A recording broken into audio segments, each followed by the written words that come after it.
All right, we're live. So the title of this, that Facebook is crashing, it's actually kind of true.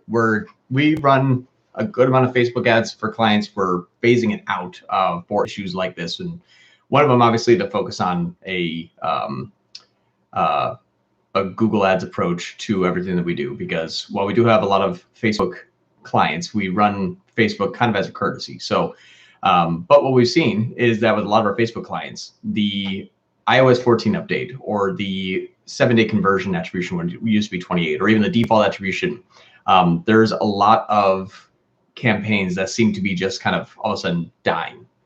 It's not necessarily the case. It's just the tracking is not working as efficiently as it used to. Like when you used to track from a click all the way out to 28 days later, did they convert or not, or did they buy or not, whatever it may be, it's been moved back to 7.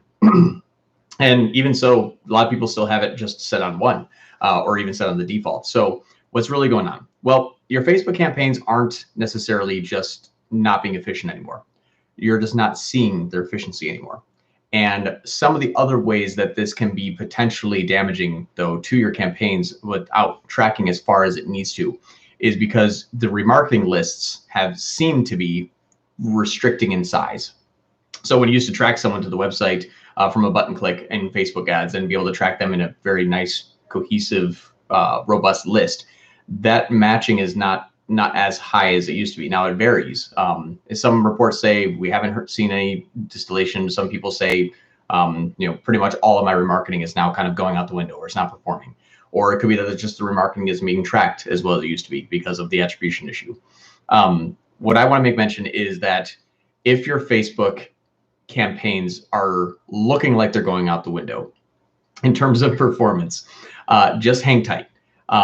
There's a way for you to salvage them and a way for you to essentially double down on that strategy that has worked possibly for days, weeks, months, and even years in your campaign, but elevate the channels that you, or not, I wouldn't say elevate, but go omni-channel to make sure that those are performing.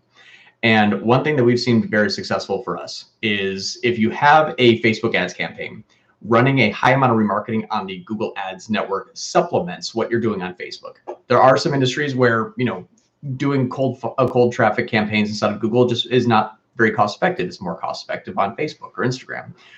Maybe it's, the different audience segmentations that Facebook and Instagram, outpaces Google. That's actually, very, very true and happens quite frequently. Being a Google Ads expert, I'm not going to say that Google Ads is always the best. It's not.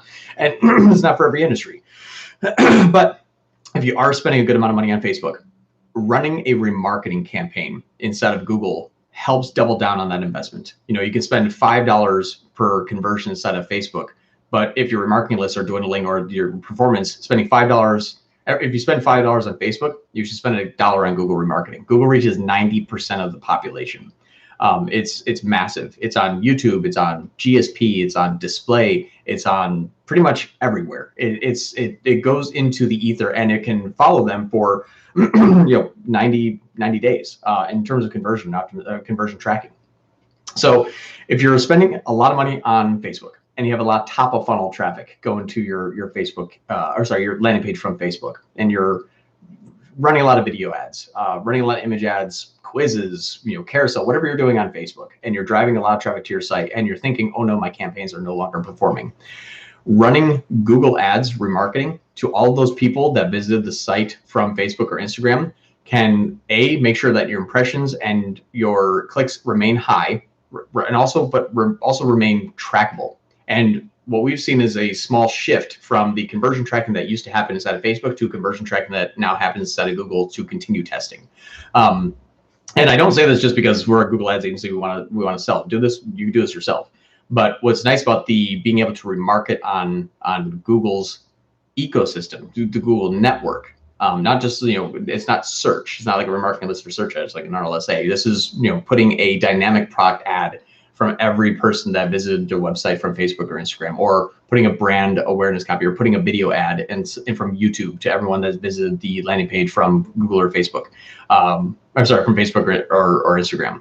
And having a high amount of remarketing is paramount to the success of any campaign. And if you think about it this way, your attribution used to track 28 days, now it tracks 7. And all of a sudden your campaigns look like they were doing really good and now they're doing poorly. That's indicative of that past day 7 up to day 28, most of when the purchase decision or the lead conversion decision takes place. It's after a week. Now, I'm not saying all campaigns, but if you're feeling it in your campaigns, if you're seeing that, if you're seeing your metrics reduce, looking at that attribution of 7 to 28, and if that's no longer there and you're not getting those conversions, or you're not seeing those conversions, it doesn't mean that the sales cycle has changed at all. The sales cycle stayed the same. The only thing that's changed is Facebook's way of reporting it. But how do you make sure that sales cycle stays high? The conversions from those sales in that sales cycle stays high. Using Google to remarket. You can remarket. I mean, it's unbelievable the ways you can segment your audience. People that stayed longer than 5 seconds, people that visited more than 2 products, people that added items to the cart, people that began their checkout, people that visited the contact us form after visiting at least the landing page or the home page or both. Your previous purchasers, you can exclude them so that you're not overlapping. You can exclude the people that stayed on one page longer than 20 minutes because of someone just leaving their computer idling. There is immense amount of segmentation that you can do even inside of analytics that you're already probably running now. I hope if you're running Facebook and Instagram, I hope you're running analytics, but you can take all of that existing data now and import that into Google Ads, even if it's a brand new campaign, brand new account. You can take all that analytic data, you can segment it the way that you want. I only want to show this ad to this person if they did this. You can segment all that information you have now. It's readily available. Import those audiences into Google Ads, build the campaigns, and run. You want to set up conversion tracking, obviously, to make sure that what you're doing is working. Otherwise, you just become Facebook and you're not tracking conversions anymore. But you definitely want to have a campaign that is going to not make sure that the money you're spending on Facebook and Instagram just goes into the ether. It's basically a way to kind of pick up via Google where Facebook and Instagram left off. So all that is to say is that if you're running your Facebook and your Instagram campaigns, don't shut them off because of attribution tracking died or because of your attribution now being shortened. Leave them running. They are still working. And I believe that they are working simply fairly well. There's a lot of other changes that even Facebook themselves have come out and said, we don't really know. That's the best thing to do would be using UTM parameters. I'm seeing questionable data where sales on the back end don't match what Facebook is reporting. Absolutely. And that's what's interesting is no one really knows what is exactly going on or what is going to happen. UTM parameters are a great way to track it. There's been some instances where they say social proof kind of goes out the window when you have UTM parameters. I'm not exactly sure what that means, but there's a good viable company that makes a really, really strong argument for that. And I believe them. Again, I'm not a Facebook or Instagram expert, so take that for what it is. But as example, if you're using UTM parameters, but you're using video ads and your video ads don't have a high amount of clicks, but you do get people that are searching for you afterwards, either directly or organically, running a brand campaign inside of Google Ads saying only to the audience that has been to this landing page. If they then Google my name, then I want those people to show up here. It's a way to kind of capture the people that are opening up a different tab and Googling your name after seeing 4 or 5 or 6 video ads. And a lot of people run a lot of video ads because they're great exposure and they're inexpensive to reach a very wide audience. But what you're saying is those view through conversions aren't there anymore. The Google Ads campaign, which is really inexpensive for a brand campaign, you're talking pennies per click. Just to capture people that are searching for your brand name or variations of them as well, and say only show it to the people who have been on my the landing page from a video click or from the referral source of Facebook. So there's a lot of different ways that you can start to run remarketing, but that's a big thing. Is we see a lot of panic in the Facebook and Instagram communities right now. They're saying that they're probably going to be pushing off the iOS 14 update because of this issue. Many of you are feeling it right now. If you're watching this video and you said, yeah, I'm one of those people that look at my Facebook and Instagram campaigns and they're just dying. They're not dying. They're just not reporting as well as they used to be. So how do you gain insight into that reporting inexpensively? Remarketing through Google is a very, very viable way. And not only that, but it's a smart decision. Being omni-channel with your presence for your brand is a good way to increase that exposure and increase that frequency and that reach that's outside of just those social channels. Again, because Google runs 90% or runs through 90% of the entire population. And for, as an example, remarketing video ad on YouTube is about $0.01 per view. So it's very, very inexpensive to make sure that you can not start to fumble through Facebook and Instagram campaigns saying, okay, now what do I do? What else can I do now? How do we fix this? If you've been running a campaign for months and it's always performed, it's not dead yet. At least not yet. It's just still running to the same audiences. You're just reporting has gone through. I just had another question.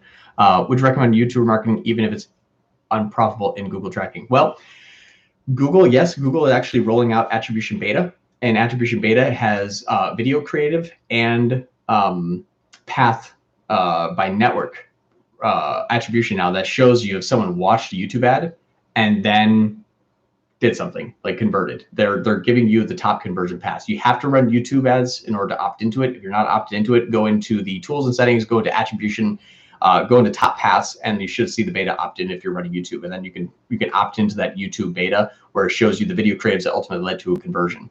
YouTube is terrible at conversion tracking. This beta hopefully will fix that. So it might be that you're not, it might be that you seem that you're is not profitable, but you have to look elsewhere. If you're running smart shopping, YouTube will increase the reach and frequency of the audience in smart shopping because anybody that watches a video automatically gets picked up by smart shopping as an example, because smart shopping takes priority in the list.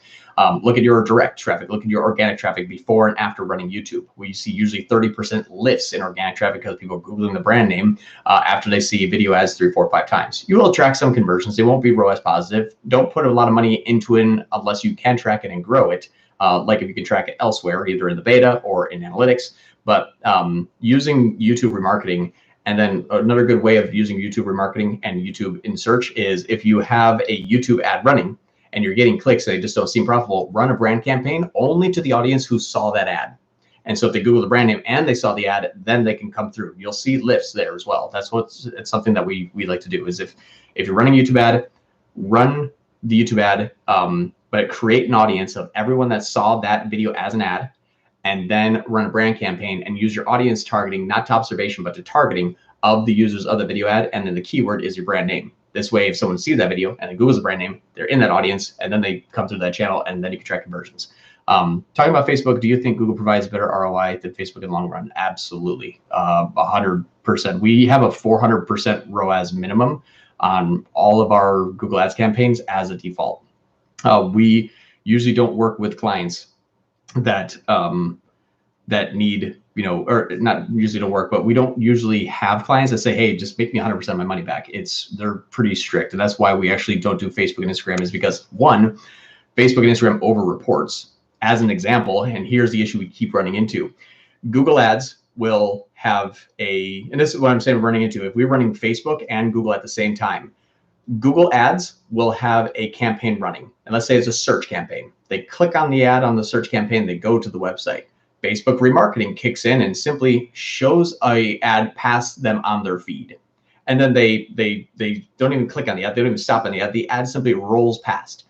Our remarketing in Google, we saw a click, bring them back to the website and convert. Google says, I have a conversion. Facebook says, I have a conversion. So now you have 2 sales and your bank account says 1 sale. And if you take your Facebook campaigns and you change your attribution model from view through conversions to only click through, it usually cuts your ROAS in half, because counting a ad view past your feed where a user never clicks on it is, in my opinion, dishonest, and it's not the right way to track it. And we couldn't grow anybody's businesses. But in Google, since it's all click attributed, not view attributed, you can really get really good insights into, are they clicking and are they buying, or are they clicking and is lead being generated? Facebook, again, is fantastic. We view it more of a top of funnel brand awareness channels, where our direct response channel, where we need to make that ROAS and we need to make that cost per acquisition work. That's why we like Google. And that's why we stopped doing Facebook in like 2018, was because of that reason. But that's kind of everything that I had to say. I just want to kind of put that thought in your mind. If you're running Facebook and you're running Instagram, and you're having issues tracking, start Google remarketing.